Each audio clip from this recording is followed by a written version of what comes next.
Good evening, everybody, and welcome to the shir this evening, which is called the Kabbalah of the Barren Soul. In truth, the shir this evening is based on a pasuk in Parshas Mishpatim, this week's Parsha. So I'm going to start by reading out the pasukim around which the shir is based. In Shishi of this week's Parsha, Hashem says to the Jewish people, Hinei anochi shaleach malach lefonecha, I'm going to send an angel before you, lishmorcha b'derech, to guard you on the way, v'lahaviacha el hamokem asher achinoisi, and to bring you to the place which I have prepared.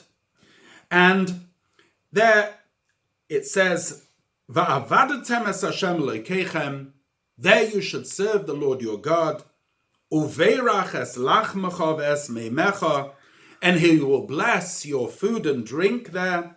V'hasiroisi machala mikirbecha, and I will banish illness from among you.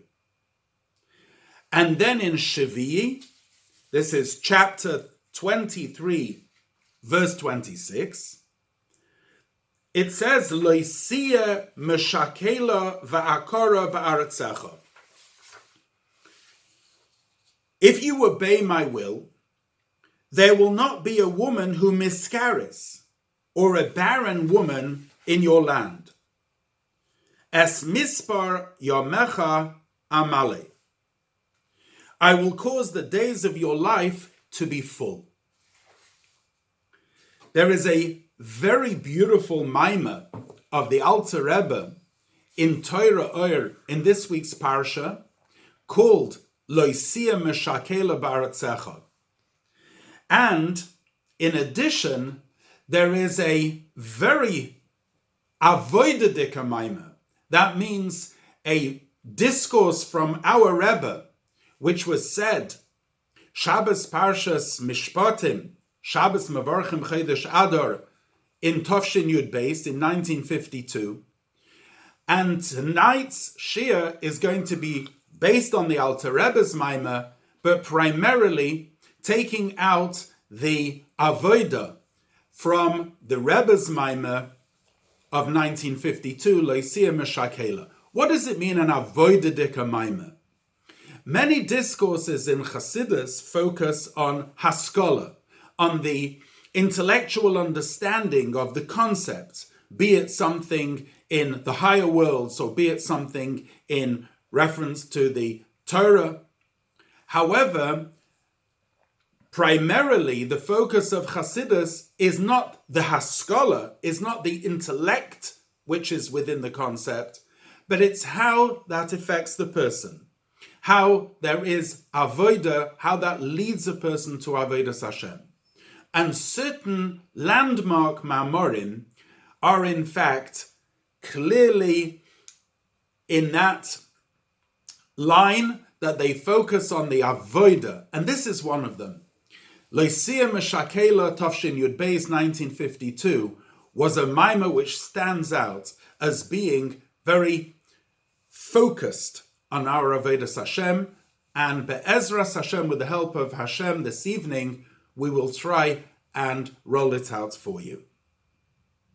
So let's start with the pasuk, Loisia meshakela v'Akorra ba'aretzecha.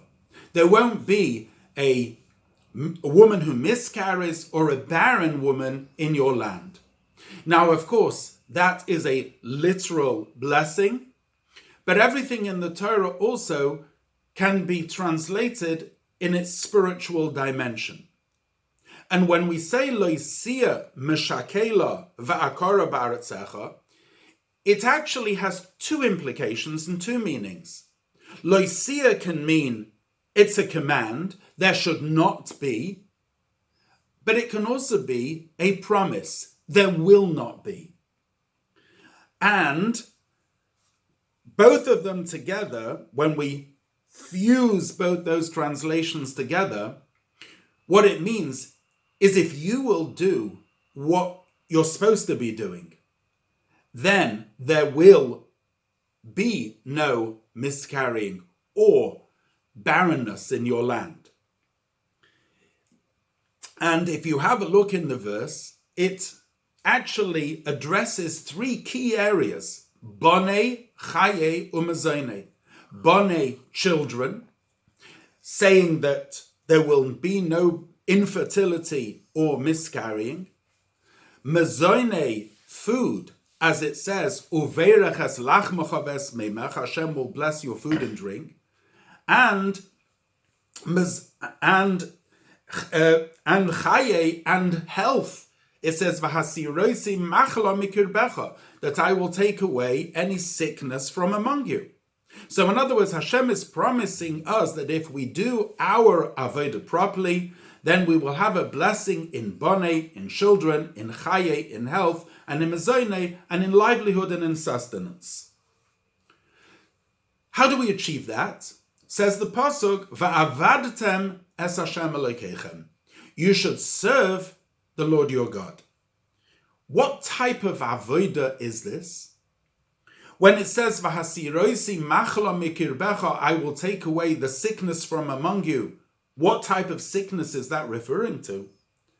And, as we said previously, what is the concept of meshakela, of miscarrying, and Akorra, infertility, in our avodas Hashem, in our service of Hashem? And hence you can now already start deciphering the title of this evening's class, the Kabbalah of the Barren Soul.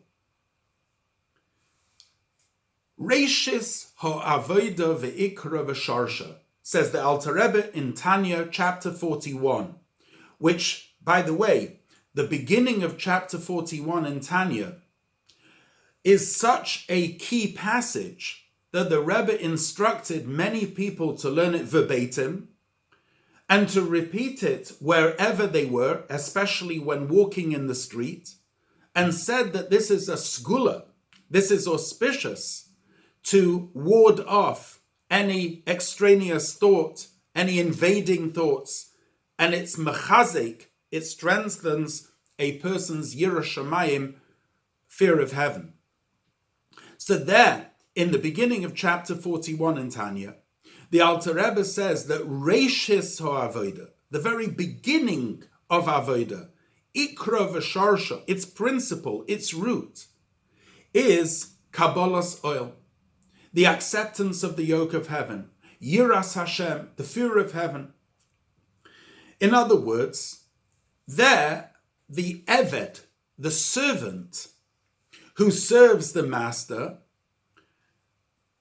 is and has no relevance and being for themselves. The servant is nullified to the master. And even though the servant has not changed themselves in any way, but nevertheless, when it comes to the actual deed, they do everything they're supposed to do. And the reason why Kabbalah's oil, the acceptance of the yoke of heaven, and serving Hashem with Yirah Shamayim, with the awe of heaven, the fear of heaven, is the beginning of Avodah, is because one simply cannot wait until one has transformed oneself when it comes to doing the mitzvahs. When a person becomes obligated to keep the mitzvahs at the age of Barren Bas Mitzvah, at that moment they're obligated to keep the mitzvahs in thought, speech, and deed. And even though they haven't worked on themselves or necessarily transformed themselves, nevertheless, the beginning of Avodah has to be Yirah Shamayim, has to be the fear of heaven, and Kabbalah's oil. And as the Altareba writes there in Tanya, V'hine Hashem nitzav alav, a person should contemplate that Hashem is standing by them, uboichin kloyes valev, and is examining their heart, and inwards im oivdoi koroi, to see if they're serving Hashem properly. So that's the beginning of Avodah. And the truth is, that's the Seder HaAvodah, that's the order in one's service Hashem on a daily basis. First thing we do when we wake up in the morning is we say, Moedeh ani lefanecha. There's the admission and the submission.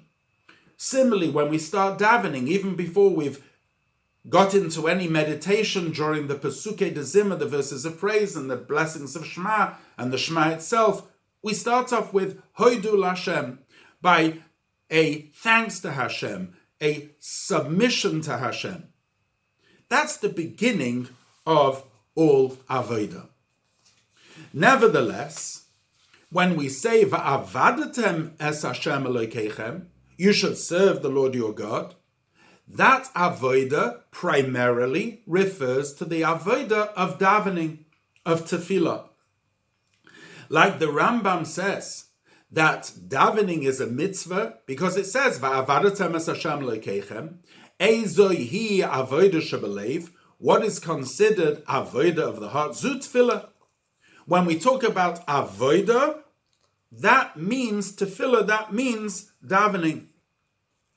And when we daven, davening has two goals. One goal of davening is the connection of the nefesh alikis with God, the chibur, the hiskashrus of the godly soul with Hashem, so the neshama yearns for and connects with its source. And the second goal in davening is the birur v'zichuch haguf v'nefesh habahamis, the refining of the body and the animal soul. And those two must actually go hand in davening, as is explained in Kuntras HaAvodah. Now, when we start off with the Avodah of Era, not necessarily does a person change themselves, or is there a necessity for a person to change themselves. It could be that you have a person who naturally fears Hashem, they have this innate Yiras Hashem, and they keep mitzvahs b'poil, in actuality, properly. But it could be by that person, their nefesh habahamis, their animal soul, is still as strong as it ever was. And in fact, it gets stronger, as the Altareba says in Tanya, with more usage as the person gets older. And since the nefesh habahamis has not been refined, and here is a fascinating point, the connection of the godly soul of the nefesh alikis is not complete. Because since the descent of the godly soul was not in order to rectify the soul, in fact, Altareba says in Tanya that the point of the Yerida of the descent of the godly soul was not for the soul itself, but rather it is for the nefesh habahamis to refine the animal soul. Therefore, if the godly soul has not fulfilled its function in its descent to refine the animal soul, it itself is lacking in its connection with Hashem. Because full connection of the godly soul with Hashem is when it fulfills its mission. And its mission is to refine and elevate the animal soul. This concept of refining the animal soul lies etymologically in the word avodah itself. Avodah means service, but its root is the word ibud oiros, the tanning of skins. Skins, when they come off the animal, until they are produced into parchment for a Sefer Torah, Tefillin, and Mezuzah, have a huge process. They go through salting and stretching, and there's a whole process in the ibud, in the working on the skins in order to transform them from coarse hide into supple parchment. And similarly, in a person's avodah, in the inner avodas hatefillah, the avodah of davening, that primarily is achieved through ahavas Hashem, the love of Hashem. When the godly soul communicates with the animal soul and it takes it on board. Ve'ahavto es Hashem Elokecha. You should love Hashem b'chol levavecha, with your entire heart, says the Gemara, b'shnei yitzarecha, with both the Yetzer Tov and the Yetzer Hara. And in order that the Yetzer Hara should also love Hashem, it requires tremendous communication from the Yetzer Tov, from the godly soul, to the animal soul, in a language which the animal soul understands, because if the godly soul is speaking esoteric language, the animal soul does not understand it. But davening is about having that inner conversation, that reflective moment where the godly soul rides in tandem, embraces the animal soul, and takes it along together with its love of Hashem.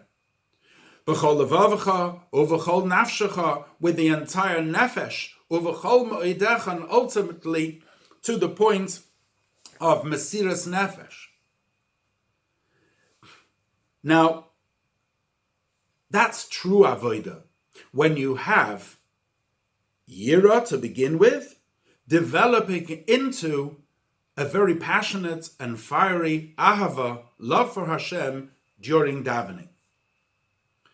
Says the Torah, after it says, Va'avadatem es Hashem Elokeichem, that you should serve Hashem, as we've just described, Loisia meshakela va'akorra, that there should not be a miscarriage or infertility in this avodah, which means the following.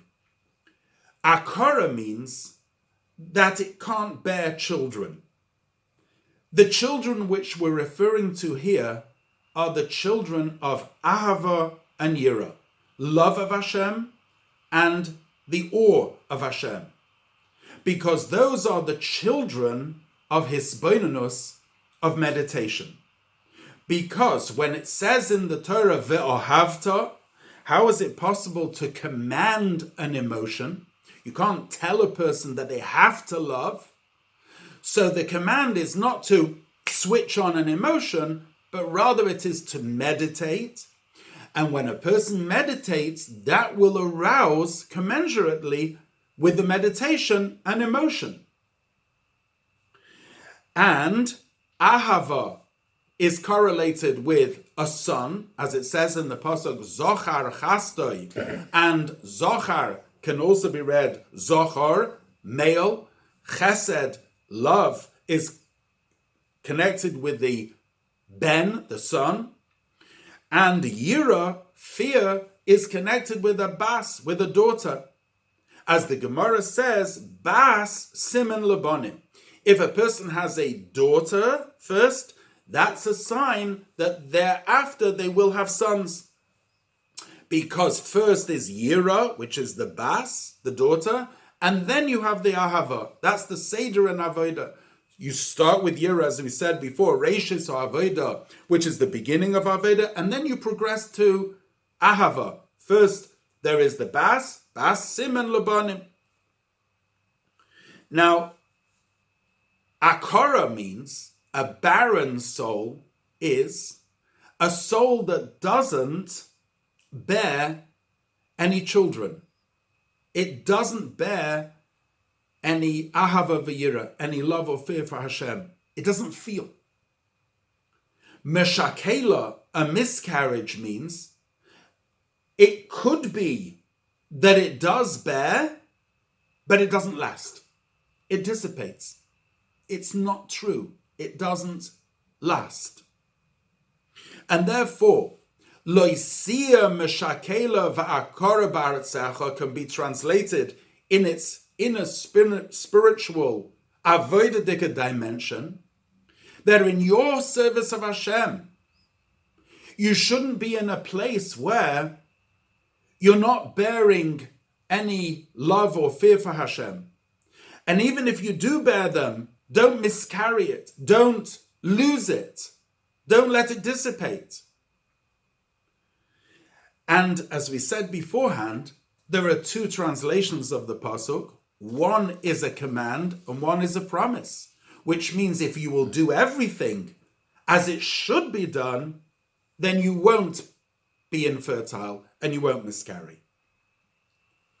let's have a look more closely at what does an Akorra mean.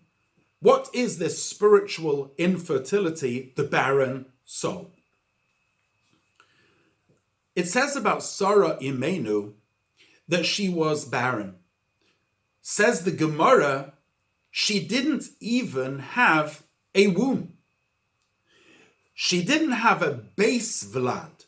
She didn't even have a receptacle from which to become pregnant.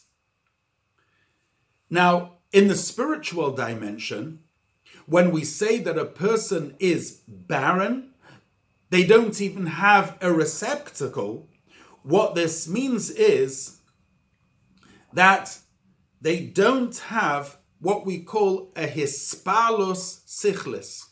They don't get excited intellectually, which could create midos, emotions, feelings.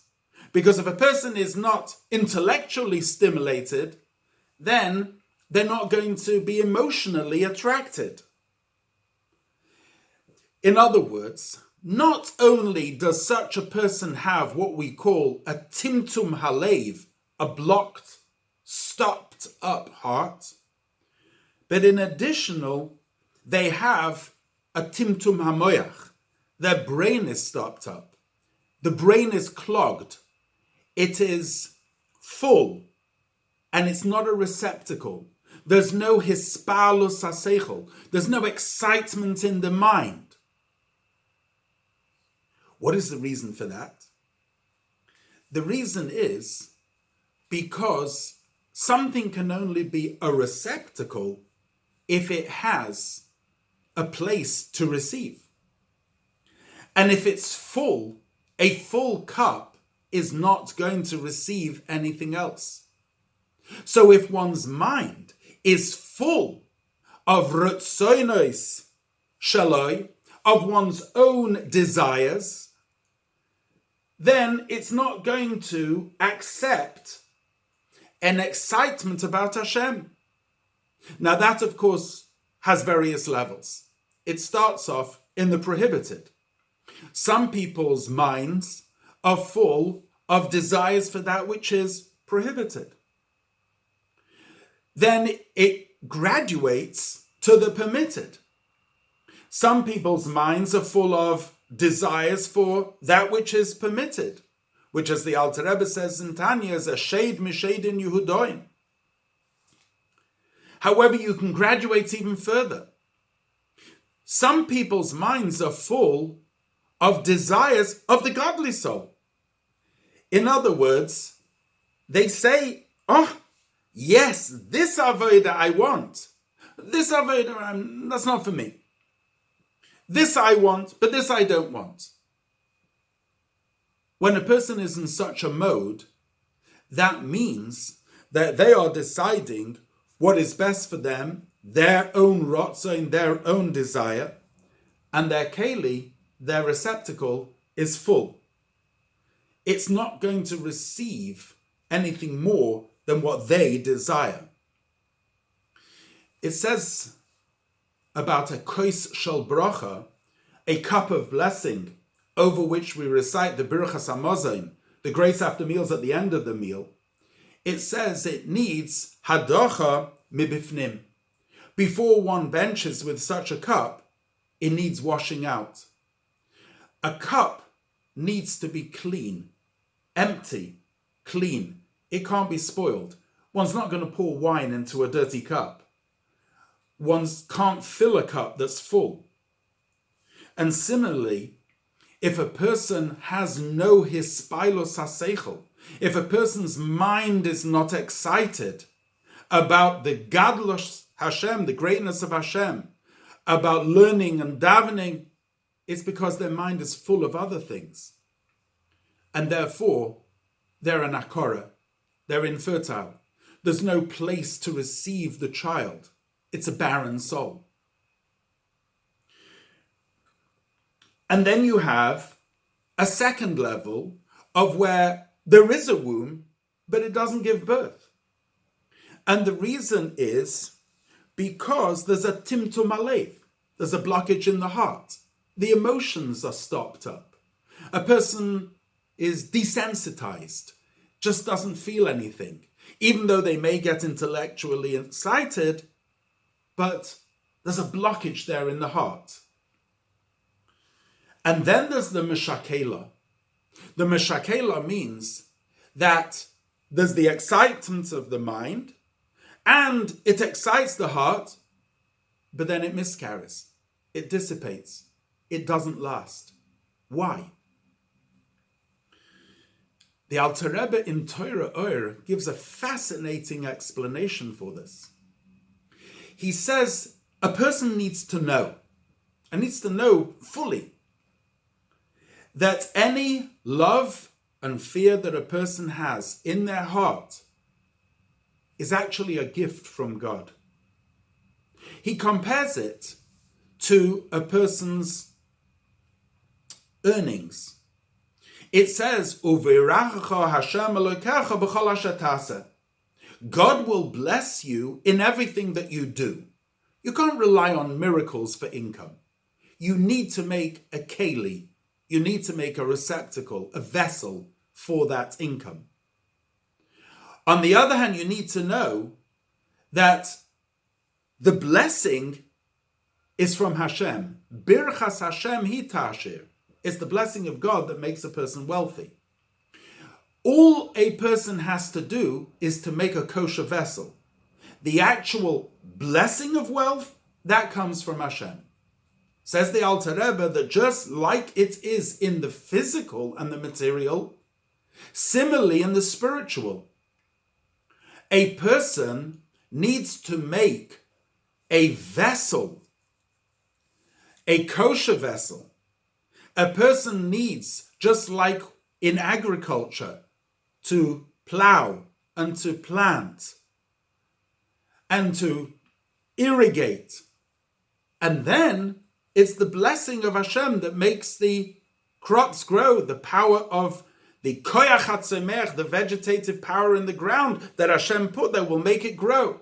Says the Altareba, just like you have the Eretz HaTachtoina, the terrestrial earth, you have Eretz Elyona, you have supernal earth. Oir Zorua Latzadik. The light which is planted for the tzaddik, says the Altareba, a tzaddik has to plant, but the light is a gift from above. A person shouldn't say and yearn, I love, and I want to do this, and the love which I have is generated by me, and I thought and I did. When that happens, dimyonis shav, a person becomes full of fantasies.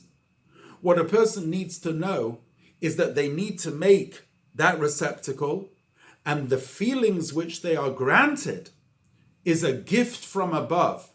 Such a gift will remain.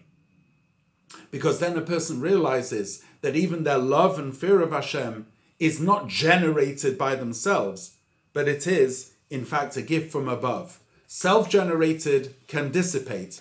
That can miscarry. A gift from God remains. And even if a person's avodah is as it should be, both in mind and in heart, and they're not fantasizing, there is real love and fear there, and there is va'avadatem es Hashem Elokeichem, to the extent as Chassidus explains, that Hashem, Havaya, Hoya, Hove V'yia, God who is transcendent, becomes Elokeichem, becomes your Chayas and your Koyach, becomes internalized. Nevertheless, there still needs to be a zihirus. A person needs to be very careful in their avodah that there should not be a meshakela, a miscarriage, that they shouldn't lose what they have. And they can easily lose what they have if they have a sevias haratzain, a satisfaction with their avodah, to pat themselves and be happy with what they have achieved. Because loisia meshakela be'artzecha, you should not have a miscarriage in your eretz, Eretz is from the word rotzoin, in your will and your desire.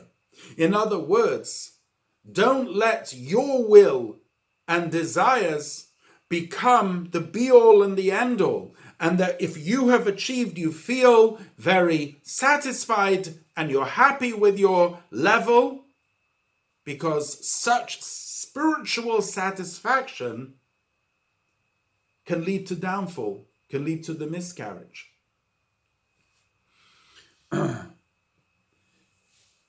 How does one deal with that? How does one deal with a false sense of spiritual satisfaction? Carries on the pasuk and says, "Es mispar yomecha amale." I will fill the days, the number of days of your life. This is through a person contemplating about the length of their own life. Nobody knows how long they're going to live. Ein adam yodea itoyu zmanoi.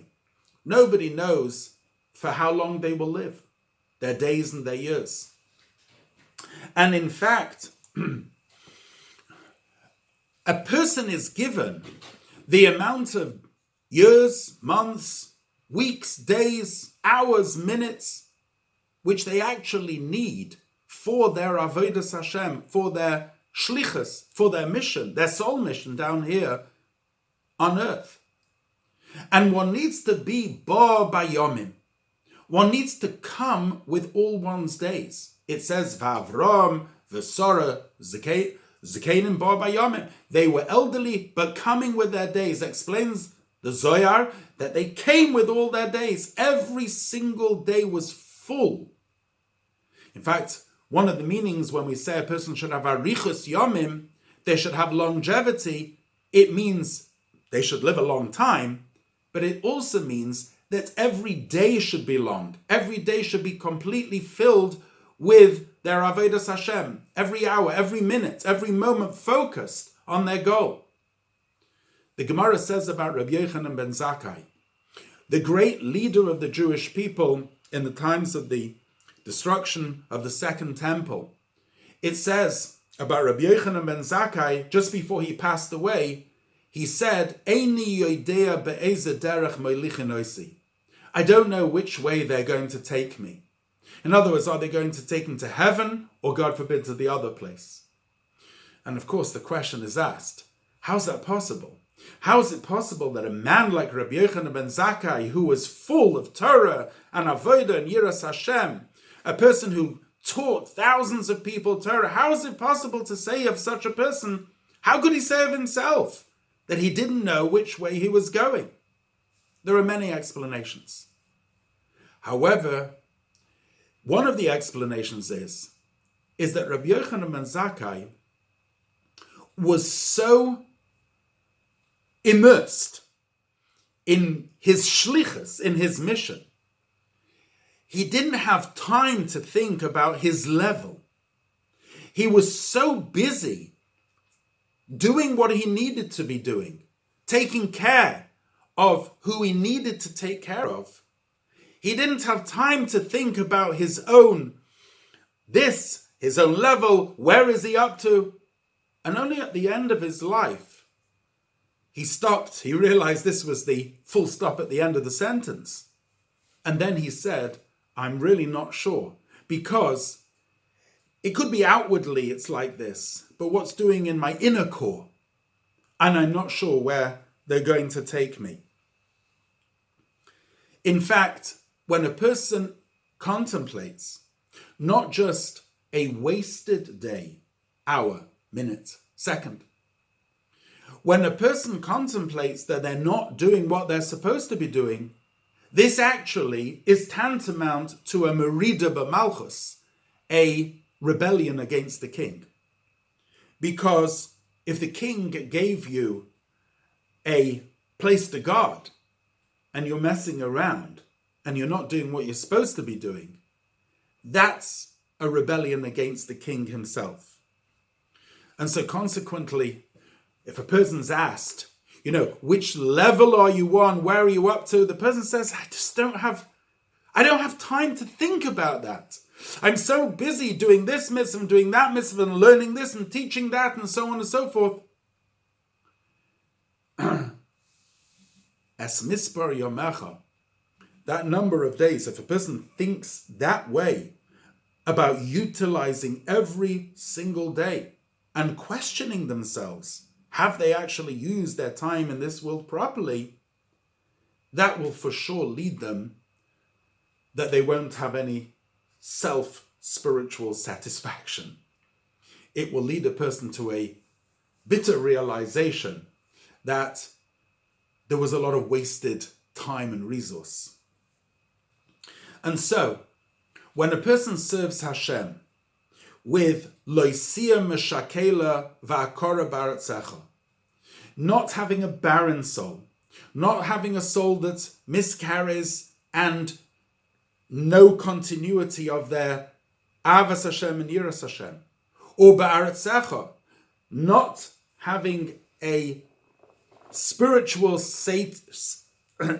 being spiritual satiated, then Hashem says to them, if you serve me properly, as mispar yomecha amale, I will fill the days of your life, which means that even if you have missed a day, hour, month, year, years, amale, I can fill it up, says Hashem. And it's filled up in the way of mispar. Says the Altareba, mispar comes from the word sapphire, which means a sapphire stone, luminant, brilliant. If you serve me properly, then you can go back and do great reclamation in a way that that lost time will now shine because it's been transformed in the present. V'hasirosi machla mikirbecha, and I will take away all sickness from you. What sickness are we talking about? We're talking here about the root of all sickness. The root of all sickness is hargoshas atzmai, is egocentricity, feelings of oneself. In fact, in the Garden of Eden, Adam and Eve were naked, but were not ashamed. Because before the sin of the tree of knowledge, they just saw themselves as conduits for the divine will. There was nothing in it for themselves. They were in sync with what Hashem wanted. When they ingested and digested that fruit, that was the moment that some selfish feeling came into being. Vatera ha'isha, the woman saw, ki toiv ha'etz lemachol, that the fruit was good to eat, even if it wasn't the will of Hashem. Something else, some other feeling had been created, that feeling of self, which is other than the will of Hashem. Hashem says, serve me properly, and I'll take that feeling away. So, when you serve Hashem with loisia Akorra, loisia meshakela va'akorra, that there's no barrenness, because your mind, you've created space in it. You've washed it out so that you can have hispalas haseichel. You can get intellectually stimulated by what you're learning. And that can give birth to feelings of love and awe. And those are not meshakela, miscarried by fantasy, but they are real feelings, because they're not rooted in a person's self-feeling that I've generated this, but there's full recognition that this is a gift from God. And it's ba'aratzecha. There's no feelings that a person of personal satisfaction, that I've reached a certain level. That's not good. Because when a person has that feeling, they're not steiging, they're not growing in their service of Hashem. There always has to be this healthy lack of satisfaction. That doesn't mean to say that a person is not going anywhere ever, and that can lead, God forbid, to a depression. It means a healthy feeling that if good is good, better can be better. And whatever level I've achieved now, I need to grow from here. Then as mispar yomecha amali, when a person thinks to themselves that have I utilized every day, every hour, every minute, every second, and when a person comes to the sober realization that things were missing, but nevertheless it's possible, if we serve Hashem now properly, to reclaim those times and moments, and in a way that it's sapphire luminant, mispar from the word sapir, then one can fill in any chisaron, anything which is lacking. The bottom line of this beautiful presentation is that, of course, there are times for introspection, cheshbon hanefesh, soul accounting. But in general, a person should be so involved with the fulfillment of their mission here on earth, utilizing every single minute and taking themselves out of the equation and just focusing on the shlichus, on what their mission is, what they actually needed to be doing, acutely aware that there's a certain time frame in which it must be done, acutely aware that each day is a gift, each hour is a gift, each moment is a gift, and acutely aware that what they need to do is create their vessel, and Hashem will give them, if they merit, that gift of closeness and of proximity. When a person goes with such an approach, then a person will enter the land with bonei, chaye, umazone, with children, physical, spiritual, good health, a healthy spiritual level, and with sustenance, with livelihood, both begashmias in the material and beruchnias, a lively and healthy spiritual life in which every day and moment is filled and permeated with focus, meaning, and shlichus, fulfillment of mission. Thank you.